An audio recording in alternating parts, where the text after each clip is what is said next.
கேள்வி பார்வையாளருக்கு வணக்கம். இந்த நேர்காணலில் நாம் சந்திக்க இருக்கும் சிறப்பு விருந்தினர் அண்ணா திராவிட மக்கள் முன்னேற்ற கழக பொதுச் செயலாளர் வழக்கறிஞர் பசும்பொன் பாண்டியன் அவர்கள். சார் வணக்கம். வணக்கம்.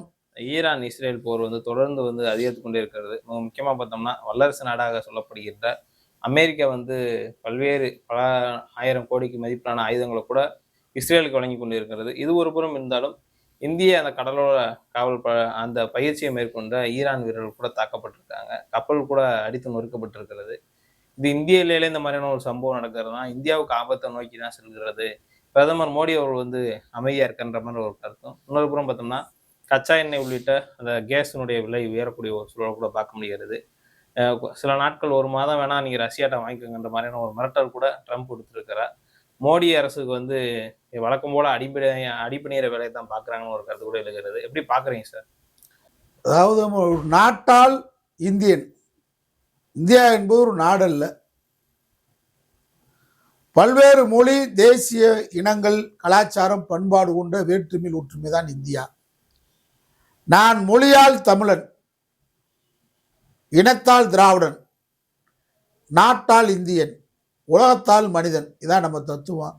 அதில் இந்தியா என்ற கூட்டமைப்புகள் இருக்கிறப்ப இந்த இந்தியா கூட்டமைப்புக்குள்ள ஒரு இந்தியா நாட்டில் வாழ்றதே இன்னைக்கு மோடினால அவமானமா இருக்கு, கேவலமா இருக்கு, அசிங்கமா இருக்கு. இதுவரைக்கும் உலக நாடு மத்தியில இவ்வளவு ஒரு கேவலத்தை மோடியும் பாஜக ஒன்றிய அரசும் உலக அளவில் கேவலத்தை, அசிங்கத்தை, அவமானத்தை அரங்கேற்றிருக்கு.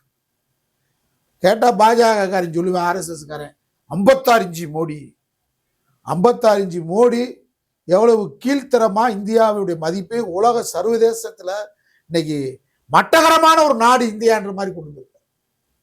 இந்தியாவுக்குள்ள பெருமை 120 நாடுகளின் தலைமை தாங்கிய இந்தியா, அணிசரா நாட்டுக்கு தலைமை தாங்கிய இந்தியா, பஞ்சசீல கொள்கையை அறிவித்தவர் ஜவஹர்லால் நேரு, வெள்ளை புறாவை பறக்க விட்டு, சமாதான புறாவை பறக்க விட்டு, ஆசியா கண்டத்திலேயே மிகப்பெரிய ஒரு சமாதானத்தினுடைய தூதுவராக, சமாதானத்தின் சின்னமாக இந்தியா இருந்தது.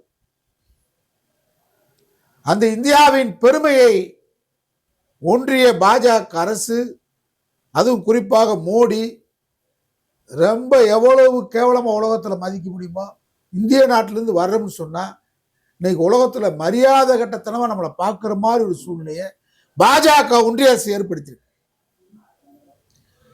அவர் இஸ்ரேலுக்கு போனாரு, போயிட்டு அவர் டெல்லி வரமுன்னா போர் வருது.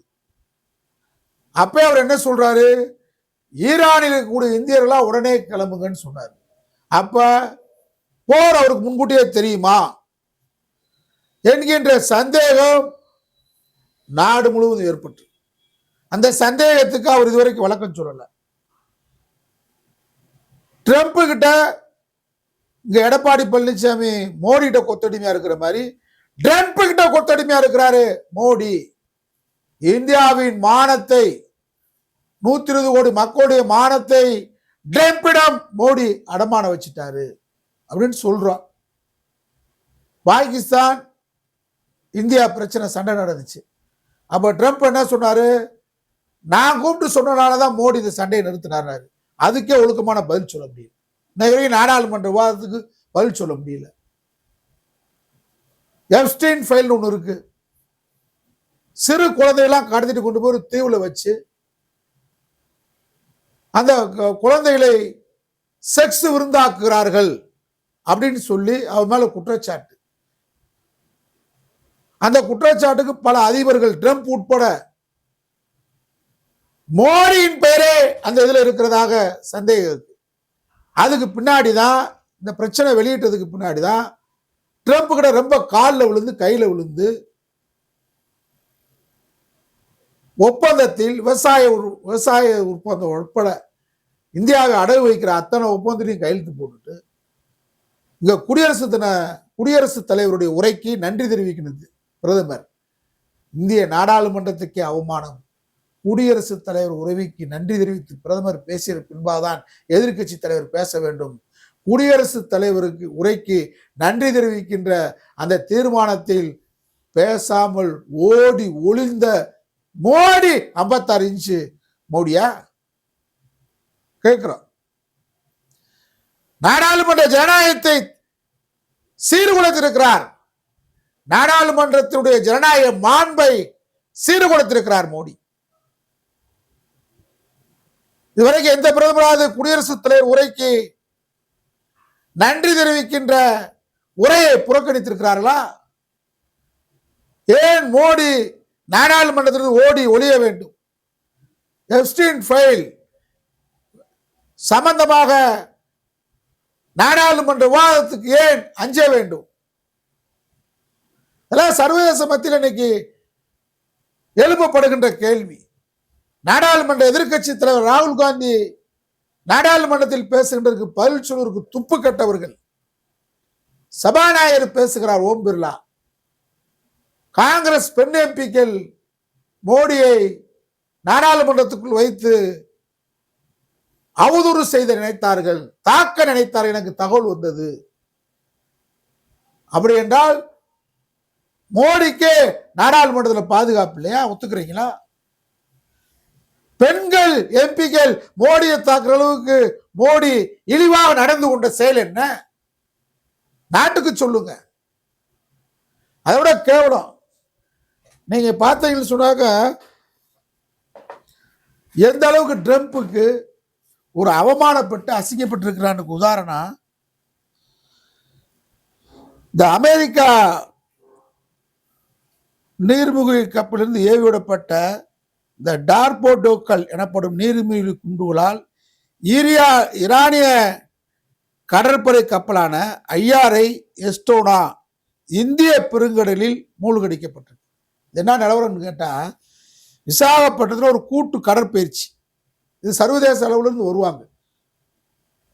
இது சர்வதேச விதிமுறை மீறல் நடந்திருக்கு. இந்திய எல்லைக்குள்ள பக்கத்திலேயே இந்த வேலையை அமெரிக்காக்காரன் பண்ணியிருக்காங்கன்னா வெக்கி தலைகுனிய வேண்டியது உலக நாடுகள் மத்தியில் மோடி.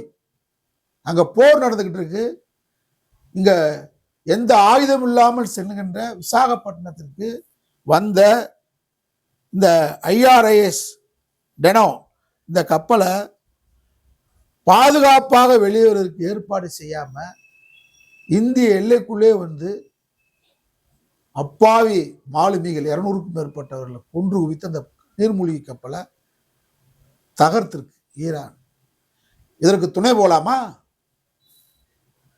நீங்க இந்த மிலன் பன்னாட்டு பயிற்சி என்பது இந்த கடற்கொள்ளை, ட்ரோன் தாக்குதல் மற்றும் கடல்சார் பயங்கரவாத போன்ற நவீன கால அச்சுறுத்தல்களை கூட்டாக எதிர்கொள்வதற்காக தான் இந்திய பெருங்கடலில் நடைபெற்ற இந்த பயிற்சியில் பங்கேற்று திரும்பியவர்கள் நவீன கொள்ளையர்கள் போல தாக்கி அளித்திருக்கிறது அமெரிக்கா. சர்வதேச கடல் பகுதியில் எந்தவித போரிலும் விடாத ஒரு கப்பலை தாக்கி 87க்கும் மேற்பட்ட மாலுமிகளை அழித்தொழித்திருக்கிறது. இது ஐநா சாசனத்தையும் கடல்சார் விதிகளையும் மீறிய செயலா இல்லையா? மோடி இதை கண்டிச்சிருக்க வேணாமா? தடுத்திருக்க வேணாமா? சர்வதேச தலைவன் மோடின்றீங்களே, எப்படியா சர்வதேச தலைவன்? ட்ரம்புக்கு கொத்தடிமையா இருக்கிற தலைவன் இல்லையா? காரணம் எப்ஸ்டீன் ஃபைல் இருக்கக்கூடிய செய்தி உண்மையா? இந்தியாவில் ஏராளமான சிறுமிகள் கடத்தப்பட்டிருக்கிறார்கள். மோடி முதலமைச்சராக இருக்கக்கூடிய இன்னைக்கு பாஜக ஆளக்கூடிய குஜராத்திலே இளம் பெண்கள் காணவில்லை. எப்ஸ்டீன் ஃபைலோட தொடர்புபடுத்தலாமா? இங்கே ஆட்டுப்புழுக்கு அண்ணாமலை போன்ற எதுக்கோ முடிச்சு போடுவீங்க. நாங்க இப்ப முடிச்சு போட்டா குஜராத் சிறுமிகள் காணாமல் போனதற்கும் எப்ஸ்டீன் ஃபைல்ல இருக்கக்கூடிய மோடிக்கும் தொடர்பு சொல்லலாமா? நாங்க ஏன் விவாதத்துக்கு ஒரு பயப்படுகிறார், அஞ்சுகிறார்? ஏன் ட்ரம்பை கண்டு அஞ்சுகிறார்? இலங்கை நமக்கு விரோதமான நாடு, நம்முடைய ஈழத்தமிழை கொன்று குவித்து அழித்த நாடு, ஒரு சுண்டக்கா நாடு, நம்ம நாட்டுக்கு பக்கத்தில் இருக்கிற நாடு, ஒரு மாநிலம் கூட கிடையாது. ஆனா நாடு சிறுசான் பெருசு இல்லை. இன்றைக்கு உலகளவில் இலங்கை மதிக்கப்படுகிறது. காரணம், இந்த பயிற்சி பெற்று போன கப்பல்ல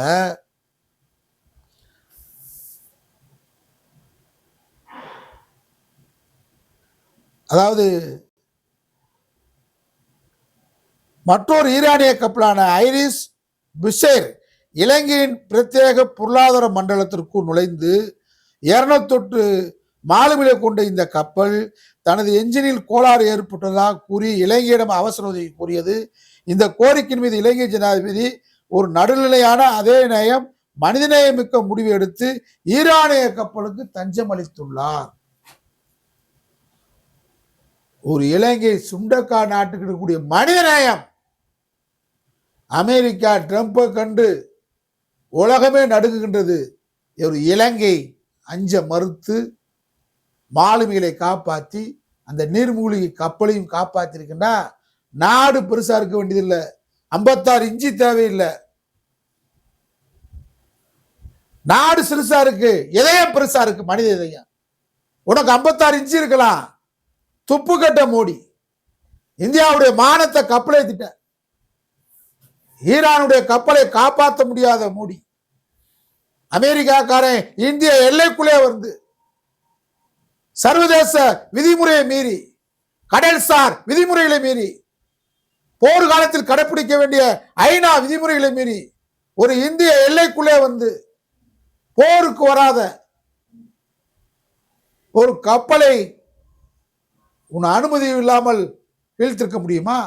அதற்காக ஒரு வருத்தம் கூட தெரிவிக்காத, அதற்காக அமெரிக்க அதிபர் ட்ரம்பை எதிர்த்து ஒரு கண்டனம் கூட தெரிவிக்காத இந்த மோடி எப்படி இந்தியாவை காப்பாற்றுவார் நம்புறீங்க?